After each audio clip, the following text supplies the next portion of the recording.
রাসূলিল্লাহ সাল্লাল্লাহু আলাইহি ওয়াসাল্লাম, রাসূলুল্লাহ সাল্লাল্লাহু আলাইহি ওয়াসাল্লামকে প্রশ্ন করা হলো, জিজ্ঞেস করা হলো, আইয়ুন নাসি আফদাল, মানুষদের মধ্যে কে সবচেয়ে শ্রেষ্ঠ মানুষ?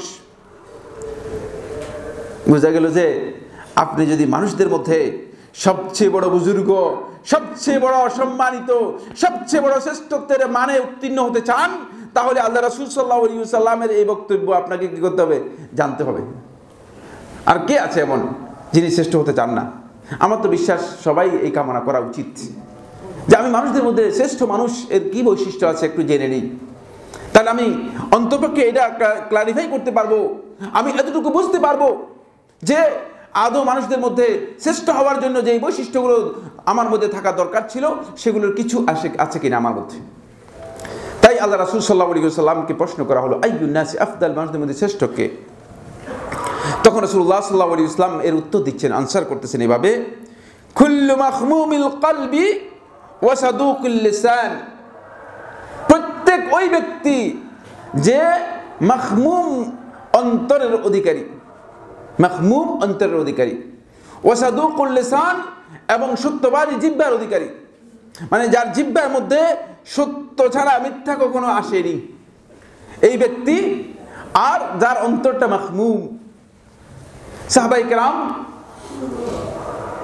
প্রশ্ন করলেন, যখন রাসূলুল্লাহ সাল্লাল্লাহু আলাইহি ওয়াসাল্লাম এই ব্যাখ্যা দিলেন, ওই যে মাখমুম শব্দটা আমি বললাম না, অনুবাদ করলাম, এখন আপনারা প্রশ্ন করতে পারেন যে সাইফুল্লাহ ভাই মাখমুম অন্তরের অধিকারী কি? ঠিক সাহাবায়ে কেরামদের কাছে এই মাখমুম শব্দটা অপরিচিত হয়ে গেল, আননোন হয়ে গেল।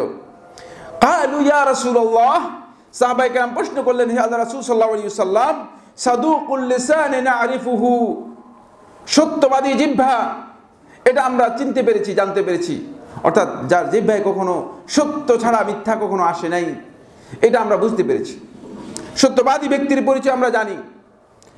ফামা মাখমুমুল কলব, কিন্তু মাখমুমুল কলব, মাখমুম অন্তরের অধিকারী এই ব্যক্তি আবার কে? এর পরিচয়টা একটু বলবেন কি?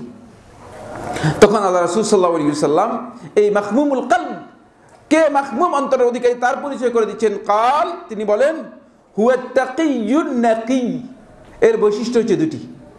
আত-তাকিয়ুন নাকি, একটা হচ্ছে তাকি, যে সত্যিকার আল্লাহ রাব্বুল আলামিনকে ভয় করতে পেরেছে, সত্যিকার তার অন্তরের মধ্যে আল্লাহ রাব্বুল আলামিনের তাকওয়াকে ইনস্টল করতে পেরেছে, আল্লাহ রাব্বুল আলামিনের তাকওয়াকে স্থাপন করতে পেরেছে, সেই হচ্ছে এক নম্বর পয়েন্ট, এক নম্বর বৈশিষ্ট্য। দ্বিতীয় হচ্ছে আন-নাকি, যে নিজের অন্তরটাকে পরিপূর্ণরূপে পরিষ্কার করতে পেরেছে, পবিত্র করতে পেরেছে, সুস্থ করতে পেরেছে। এবার রাসূলুল্লাহ সাল্লাল্লাহু আলাইহি ওয়াসাল্লাম আত-তাকি শব্দটা সাহাবায়ে কেরামদের কাছে, যেহেতু তাকওয়া ইসলামের মৌলিক একটি বৈশিষ্ট্য, তাকওয়া ইসলামের একটা মৌলিক পরিভাষা, সাহাবায়ে কেরামদের কাছে তাকওয়ার বিষয়টি পরিচিত ছিল, ফলে নাকি, নাকাউল কলব, অন্তরের যে পরিচ্ছন্নতা, এটা সাহাবায়ে কেরামদের কাছে একেবারে করে ক্লিয়ার হয়নি। যেমন আপনাকে যদি বলি একটা সাদা কাপড়ের মধ্যে ময়লা থাকলে আপনি বলবেন যে এটা কি পরিচ্ছন্ন কাপড়, তখন আপনি কি বলবেন? বলছেন না, এটা পরিচ্ছন্ন কাপড় নয়। এর অর্থ কি? ময়লা দেখা যাচ্ছে, যেহেতু পরিষ্কার করা হয় নাই। এখন অন্তরকে পরিষ্কার করবেন কি কি থেকে? আর নাকি, অন্তরের পরিচ্ছন্নতা কি কি কাজ থেকে, সেটাকে আল্লাহ নবী সাল্লাল্লাহু আলাইহি ওয়াসাল্লাম এরপরে এই হাদিসের মধ্যে রাসূলুল্লাহ সাল্লাল্লাহু আলাইহি ওয়াসাল্লাম বর্ণনা করে দিচ্ছেন, চারটি জিনিস থেকে অন্তরকে পরিচ্ছন্ন করলে অন্তর পরিষ্কার হয়। যেমন আপনি নাজাসাত দূর করার জন্য পানি দিয়ে যখন ধোয়ার পরে নাজাসাত যদি দূর হয়ে যায় তখন এটা পবিত্র হয়ে যায়, ঠিক অন্তরকে এই চারটি জিনিস থেকে পরিপূর্ণরূপে পরিষ্কার করতে পারলে তাহলে আপনার অন্তর সুস্থ হয়ে যাবে, অন্তরের পরিচ্ছন্নতা এসে যাবে, অন্তর অপরিচ্ছন্ন থাকবে না। এক, লা ইসমা ফিহি, যে অন্তরের মধ্যে কোনো ধরনের গুনার অবকাশ থাকবে না, গুনাহ থাকবে না। ইসম শব্দটা সকল প্রকার গুনার জন্য ব্যবহার হয়, বিশেষ করে ছোট গুনার জন্য ব্যবহার হয়। অনেক দীর্ঘ আলোচনা রয়েছে, শুধু এই অর্থটুকু করলাম। ইসম শব্দটা সকল প্রকার গুনাহের জন্য ব্যবহার হয়, বিশেষ করে ছোট গুনাহের জন্য ব্যবহার হয়। কারণ ছোট গুনাহ করতে একটা প্র্যাকটিস তৈরি হয়ে গেলে, ছোট গুনাহ করতে করতে বড় গুনাহের মধ্যে মানুষ কি হয়ে যায়? লিপ্ত হয়ে যায়। তখন গুনাহের একটা অভ্যাসে পরিণত হয়ে যায়। গুনাহটা তার জীবনের জন্য একটা দায়িদান, একটা স্বাভাবিক অবস্থায় পরিণত হয়ে যায়। গুনাহ করাটা একটা সাধারণ বিষয়ে পরিণত হয়। যে প্রথম মিথ্যা বলেছে, মিথ্যা বলার সময় তার জিহ্বায় দেখবেন যে মানে মিথ্যা ঠিকঠাক মতো বলতে পারতেছে না, জিহ্বায় আটকে যাচ্ছে। কারণ সে জানে তার শরীরের মধ্যে, মানে মাথার মধ্যে একটা বিবেক আছে, দেহের মধ্যে একটা বিবেক আছে, যে বিবেক তাকে তাড়িত করছে যে তুমি এটা কি বলতেছো, এটা তো সত্য নয়। এই জন্য তখন সে আটকে যাবে। কিন্তু যখন এই মিথ্যার প্র্যাকটিস শুরু করে দেবে, তখন এমন এক পর্যায়ে সে চলে আসবে যে মিথ্যা বলতে থাকবে, আর তার মুখের মধ্যে সেটা বাজবে না, আর তার মুখের মধ্যে কি এটা ভাসবে না। কারণ হলো মিথ্যা সে অভ্যস্ত হয়ে যাবে। এই জন্য ইসম হচ্ছে ছোট গুনাহ হলেও কোনো ধরনের গুনাহ যদি অন্তরের মধ্যে থেকে যায়, অন্তরের মধ্যে আসে, তাহলে এই অন্তর আস্তে আস্তে করে এই অন্তরের মধ্যে কি হয়ে যাবে, রোগ ব্যাধি চলে যাবে। রাসূলুল্লাহ সাল্লাল্লাহু আলাইহি ওয়াসাল্লাম বলেন যে আল্লাহর বান্দা যখন কোন একটা গুনাহ করে, ইযা আযনাবাল আবদু যামবান, যখনই কোনো বান্দা কোন একটি গুনার কাজে লিপ্ত হয়, তাকে নুকতাত ফি কলবিহি নুকতাতুন সাউদা, তার অন্তরের মধ্যে একটা ছোট্ট একটা বিন্দুর মতো কালো দাগ পড়ে যায়। কালো দাগটাই এই গুনাহ।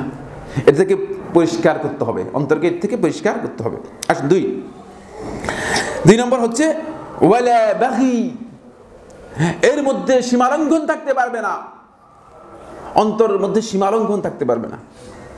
রাসূলুল্লাহ সাল্লাল্লাহু আলাইহি ওয়াসাল্লাম নিষেধ করে দিয়েছেন কোন ধরনের সীমালঙ্ঘন এর মধ্যে থাকবে না। ওয়ালা গিল, তিন নম্বর হচ্ছে গিল, কারোর জন্য বিদ্বেষ থাকতে পারবে না। বিদ্বেষ, যে কোনো ব্যক্তির জন্য বিদ্বেষ থাকতে পারবে না। অন্তরের মধ্যে আপনার বিদ্বেষ থেকে যাবে তো আপনি শেষ পর্যন্ত পরিচ্ছন্ন অন্তরে উপস্থিত হতে পারবেন না। ফলে মানুষদের অন্তরের মধ্যে স্বাভাবিকভাবে যেই বিদ্বেষগুলো রয়ে গেছে, এই বিদ্বেষ মুক্ত আপনার অন্তর করতে হবে।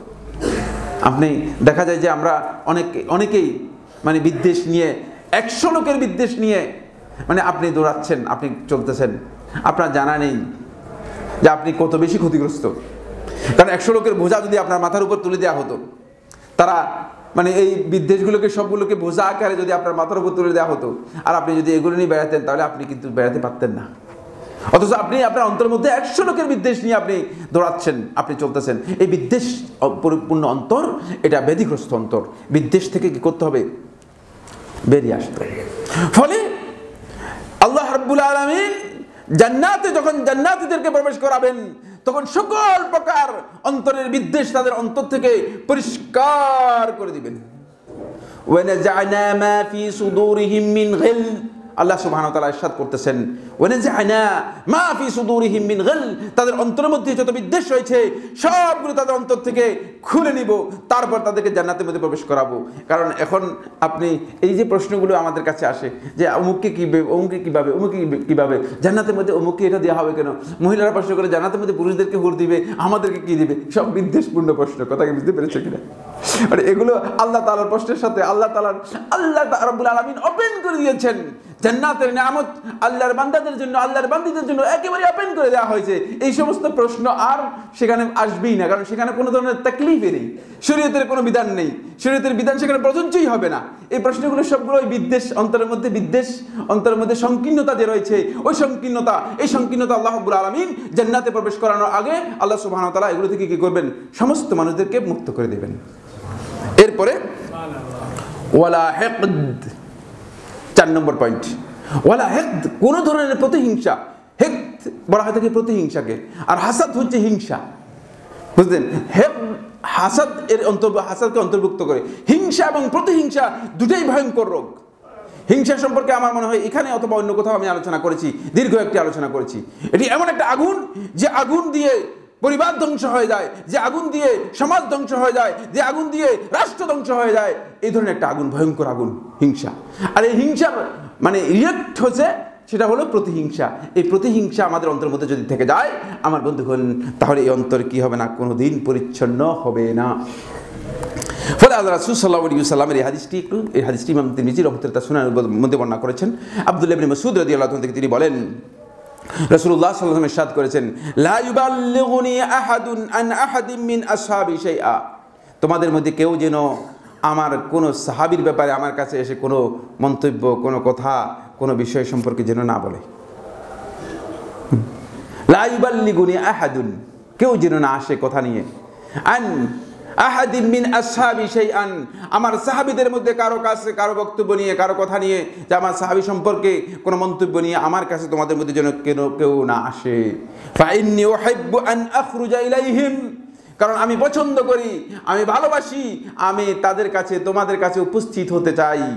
এমন অবস্থায় ও আনা সালিমুল কলব, যে আমার অন্তরটা পরিষ্কার পরিচ্ছন্ন এবং সুস্থ অন্তরে, কারো ব্যাপারে কোনো অন্তরের মধ্যে খারাপ কোনো ধারণা নেই, এ ধরনের অবস্থা নিয়ে আমি ফিরে আসতে চাই।